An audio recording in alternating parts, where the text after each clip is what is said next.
అంటే ఒకసారి ఇక్కడ చూడండి. ఇక్కడ ఏముంది అక్షరం? సున్నా పక్కన ఏ అక్షరం ఉంది? టా. టా ఇటు సైడ్ ఉందా అటు సైడ్ ఉందా చూడండి.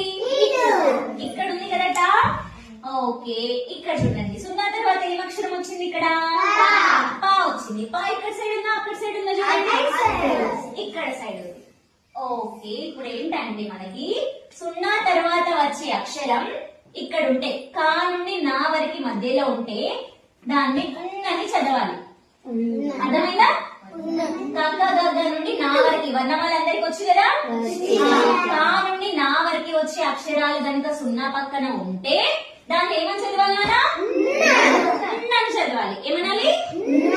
ఒకవేళ సున్నా పక్కన పాప బాబా నుండి బండి రావరికి గల ఉన్న అక్షరాలు కనుక వస్తే దాన్ని ఏమని చదవాలి?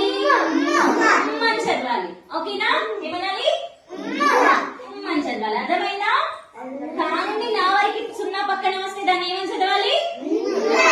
అని చదవాలి. పాప బాబా నుండి రౌతి వరకు గల మధ్యలో ఉన్న అక్షరాలు వస్తే ఏమని చదవాలి? అని చదవాలి. ఓకేనా? ఒక ఎగ్జాంపుల్ చెప్తారా ఎవరైనా? చెప్పండి నాన్న. గంట. గంట. గంట ఉన్ వచ్చిందా ఉమ్ వచ్చిందా? ఎన్ని వచ్చింది? ఎందుకు వచ్చింది? సున్నా పక్కన ఏ అక్షరం ఉంది? టా ఉంది. టా ఇక్కడ సైడ్ ఉందా అక్కడ సైడ్ ఉందా? ఇక్కడ ఉంది కాబట్టి ఇక్కడ వస్తుంది. గంట. Very good.